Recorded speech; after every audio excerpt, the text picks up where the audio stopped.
My wife's selfishness is ruining our marriage. Where is the line drawn? I and my wife have two major sources of contention in our marriage. 1. Her total refusal to share a bed for nearly our entire marriage, just celebrated 7 years. 2. Her total refusal, since the birth of our twins, to parent alone for even brief periods of time. Despite countless promises to improve, years of personal therapy and dedicated couples counseling, this behavior isn't just continuing, it seems to be getting worse despite the very real prospect of separation. Since I can't sleep in our master bedroom, I sleep in the den in the basement. We alternate the night shift to get up with the kids if needed, still happens about every other night. Our 3-year-old twins are both sick right now. I essentially pulled an all-nighter caring for them both. Just 20 minutes after I got the second twin back to sleep, my wife woke up from a sleep-in, 9 p.m. to 6:45 a.m. After explaining I had been up all night, I asked if I could go back to bed for a little bit while the twins were catching up on their missed sleep. I even insisted that she wake me up the moment they were both up so she wouldn't have to parent both alone. Her response was immediate hesitation. No sympathy for my exhaustion, no gratitude for my all-night effort caring for our children, and no understanding that I desperately needed some rest. Just how this scenario would impact her. She directly stated that she didn't want to have to parent alone, possibly for hours. Even having to mind one child alone if they woke up at different times bothered her. She countered that I should just wait until the evening to rest because, unbeknownst to me, she had arranged for a caretaker to come help me parent in the evening while she attended a yoga class. Totally, out of the blue, brand new news to me. I tried explaining how unreasonable it was I couldn't go back to bed and how left out I felt about these random plans she had made without a single word of discussion with me. I was met with her typical anger, denial, and defensiveness. An unstoppable zone she gets into during even the most innocuous conversations/conflicts. The twins ended up sleeping for another 3 uninterrupted hours I could have spent sleeping. But no. After a long while of silence, her tone and story changed. Once the twins were up, she made a half-assed apology, while avoiding any fault, and insisted I go rest now, finally. Apparently what she had meant to say all along was that I should rest while the twins are sleeping, which I had by now missed out on, and then sleep when the care provider arrived. 2 naps for me was the offer all along. I never ended up getting to rest or nap at all. When the care provider arrived, I had to slip out and get groceries before my wife left for yoga. After she left, I bathed one of the twins, fed them supper, and got them ready for bed. The caretaker was helpful, playing with one while I tended to another, but nothing I couldn't have done on my own, have done so many times now. This is far from an isolated incident, and I am at my absolute wit's end, and she knows we're on the verge of separation for this exact selfish behavior, which she has previously sworn to me will change, many times. How much selfishness and broken promises is a spouse expected to endure regardless of mental health, obliviousness, unaddressed anxiety, and chronic postpartum depression? Recent example, we rented a cabin on the lake for 3 nights last week to reconnect as a couple and work on sharing a bed, her idea. First night was okay, second night she complained of a crappy sleep, for which I was clearly at fault for, and then she napped the whole morning away. Third night I had to literally sleep outside on the 2-seater patio bench with only the bed top sheet to cover me. She got up in a huff and stomped around a while. I asked her what's up and she claimed my snoring was keeping her up. When I explained I wasn't even sleeping yet either, her story changed to, well, you're going to snore and knowing that is keeping me from sleeping. Her angry reaction and treatment of me was heartbreaking and ruined our vacation. Imagine having to sleep outside with only a sheet, because you might snore. I waited on her hand and foot the whole time. Cooked every meal, brought her every drink, gave her massages. It was a punch to the gut that still hurts. The next morning she seemed to be remorseful. She pinky swore, sacred to us, that her behavior was unacceptable and it would never happen again. She expressed sincere remorse for withholding sharing a bed for so many years and swore that starting right now we would be sharing a bed from now on, that she'd do whatever it takes, including sleep medication and increasing her anxiety and antidepressant meds. And until she could unpack it with her psychiatrist, she would just tough it out. We have been home a week now and there hasn't been a solitary invitation to join her in bed, once again. It's like the promise never even happened, like all the ones before. Comment. Up. Why are you waiting for an invite once you returned home when she said on the trip you'd be sharing the bed from now on? You're enabling her behavior by not standing up for yourself. Take charge. Sleep in the master. If she doesn't like it, she can sleep in the den. If you're fed up with that, tell her you want to have a trial separation and ask her if she wants to move out or you will. Whoever moves out gets the kids on the weekend. This forces her to have to deal with the kids on her own no matter what. But, talk to a divorce lawyer first. FYI. Buy a bunch of earplugs so when you go to sleep in the master, you can hand her a bunch and say, just in case I might snore. I'm super sensitive to sound, and so for my own sanity and so that I don't put my frustrations on my partner, I wear soft foam earplugs. They don't hurt, were very easy to get used to, especially when it was either use them or have trouble sleeping and be a grumpy bugger, and cheap. Putting earplugs in after a long day is often the best part of it all. The sensation of blocking out the entire world and quieting my mind is so great. We have a queen bed, which is more than enough, but we've definitely enjoyed the king beds in hotels whenever we've traveled. We also have different sleeping preferences in regards to sheets, pillows, and mattress. Right now we manage, but a new bed is on the horizon, and there are so many great new options. Right now we're considering a king frame with 2 separate mattresses pushed together, each designed for us.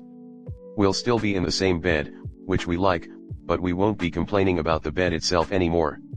My German grandparents have 2 queen bed frames pushed together for 40 years now, whereas my German cousins each have their own double duvet on their queen bed.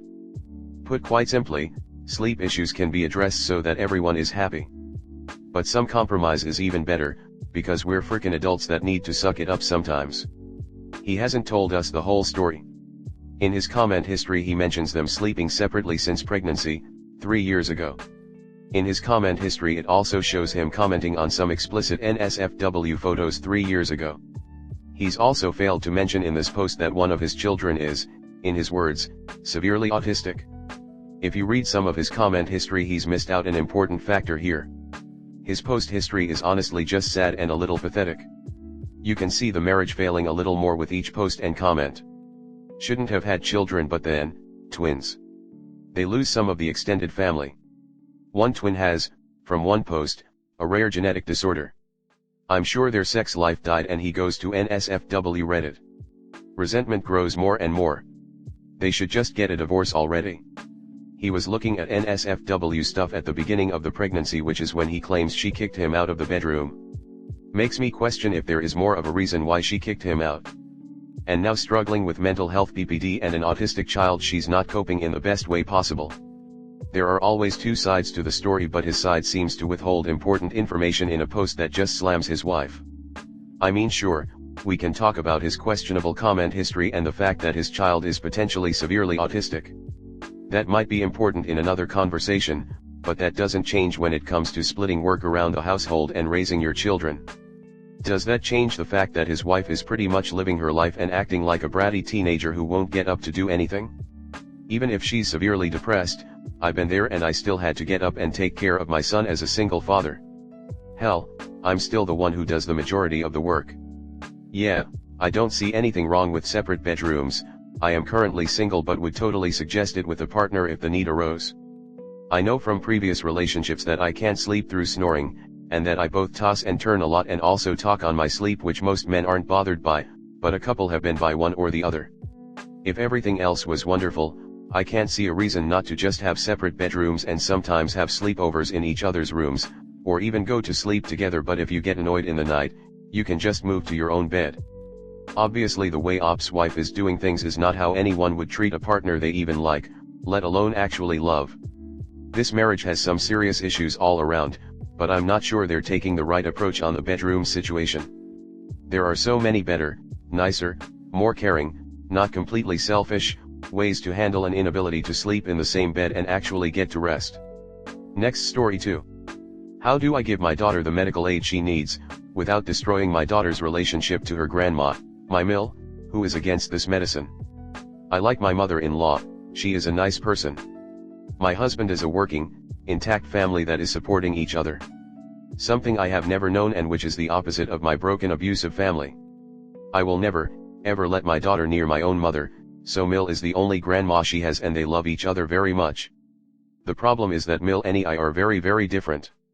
We were able to overlook our differences before my daughter was born, but not anymore. In the beginning we had some long and heated discussions about the way to treat my daughter, but when they went nowhere, because we are both too convinced of our way, she started to treat my daughter her way, when she was there and let me do my thing at home. She never told me she was doing this, but it was easy to see, and though it made me uncomfortable, I let it go on for the last years to avoid conflict.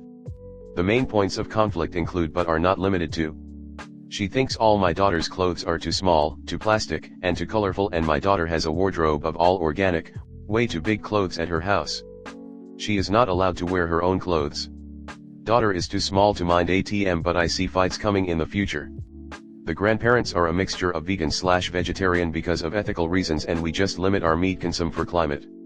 Which I accept, and have no problems letting my daughter only eat vegetarian at their house, but her trying to influence my daughter is too much. She doesn't believe in doctors, vaccines, or medicine, and uses only alternative medicine, which means homeopathic meds. We had a loud discussion one time when she tried to convince me to use the soft alternative for daughter's ear pain, and in the end I told her it was torture to deny a child proper pain meds when needed. Not my proudest moment, but no other argument worked. I'm constantly worried that they might not bring my daughter to a doctor/hospital when something happens to her in their care. She is not happy that I give my child, limited and supervised, access to a tablet and gaming console. She is totally against rules. Daughter is allowed to do everything at her place, including reading until after midnight and eating as much sweets as she wants. And now the point where I need your advice. My daughter is diagnosed with ADHD by 3 different doctors, don't know how to write their professions in English, and she is also diagnosed to not have autism. We asked them to do tests, so I can show Mill.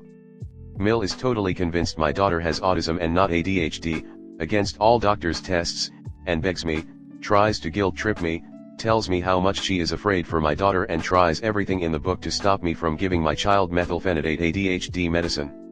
She tells me, I am destroying my daughter, and she also has daughter's school on her side. They are both convinced my daughter has autism. They bought a non-scientific book on how to treat children with autism and try to help/cure my daughter with this book, while I want her to get the medicine she needs according to the doctors. Phil and my husband are constantly trying to mediate between us, but there is no common ground. Husband is very much a mother person, and while he agrees with me on the medicine part, he has problems standing up to her. How do I solve this situation while giving my daughter the care she needs, but without denying my daughter her beloved grandparents and my husband his parents? I feel that when I just get my daughter medicated, they will hate me or do something drastic or try to convince my husband to leave me or something like that. I don't know. I'm lost. TL, Dr. Mill, 65F, is so much against giving my daughter the ADHD medicine she needs, and denies that my daughter even has ADHD, that it will rip the family apart when I follow through. Mill and Phil are the only extended family we have.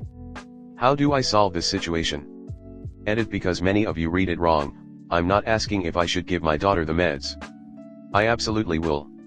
I'm asking if anyone sees a way to get Mill on board beforehand. I'm still hoping I can get her to accept it, before everything escalates. She loves my daughter. She just has some strange views on the world. Comment: you have to do what's best for your child. Anyone else's opinion on that, unless it's a medical professional, is absolutely irrelevant. In this situation, I would draw boundaries and refuse to discuss your daughter's health with your Mill. If you feel that, when your daughter is in your Mill's care, your Mill won't give her the medication she needs, I wouldn't see your Mill as a suitable caregiver. I would also draw firm boundaries on her trying to diagnose your daughter and question medical decisions. You're not a medical professional. Medical professionals have diagnosed her and have advised this treatment route. We're following their advice, and you need to drop this. They're showing their colors by talking about helping/curing your daughter of what they believe to be autism. I'm autistic, it cannot be cured. I also have ADHD, and I fully support your decision to medicate your daughter. Many of us have lived lives without getting appropriate diagnoses early enough and having experienced the repercussions of that. You are doing the best thing for your daughter, and that's what matters. I think your husband, in particular, needs to stop playing the role of mediator and stand his ground with your Mill. I would tell him that you're drawing a line and that both you and your daughter need his support, that these boundaries cannot keep being pushed. Same here. Diagnosed at 37, and I still haven't been able to afford getting treatment. It has affected my life in so many ways that are impossible to undo now, though I'm hopeful that soon I can at least start treatment again to find what works for me. I never finished college, and I think ADHD played a large part in that. I can accept Mill's veganism, I think that is a good cause, and I myself will employ alternative medicine to some things to avoid paying for a doctor's visit when I can, but there is a very important place in the world for real medicine, and it concerns me deeply that it sounds like Mill wants to denounce all of it. Vaccines absolutely have a place in society, and many medications simply cannot be replicated by herbs and oils. Have I fixed numerous UTIs by taking cranberry and D-mannose instead of an antibiotic? Yeah, but I'm an adult that understands and can voice my own symptoms, and I can tell if it isn't working and go to the doctor, and I know if I suffer for an extra day or two that it's my own decision. Op's daughter is a child, and is dependent on the adults to provide and take care of her, and to help her with any suffering. Mill sounds downright dangerous. I was one of those twice gifted students. I got straight A's, was never a problem in class, and tested really well. My teachers loved the doodles I would leave on tests when I finished super quickly. But I changed colleges 4 times, couldn't totally settle on a degree, and never fully pursued what I really wanted to do, because it wasn't financially promising, but I also never pursued something solidly financially promising. There is so much I would change if I could go back. Now I'm unemployed and burnt out, with minimal prospects in a small town. I like living here, and I'm close to my family/support system, but I have no idea what to do from here. I'm probably about to go to work at Taco Bell. It sucks, but I just hope for better for the next generation of girls and women. Same. I think my problem was that since schoolwork was always so easy for me, I was never challenged or had to struggle for anything, so I never really had a passion or interest. Everything I could do, so I never thought about what was I good at. Got a degree in something respectable, got a proper job, then quit after a year to renovate houses. A decade later, and that's burning me out too, not to mention the mediocre pay and the cost of living going up. Considering a job at the library just to get more income and maybe shake up my routine a bit.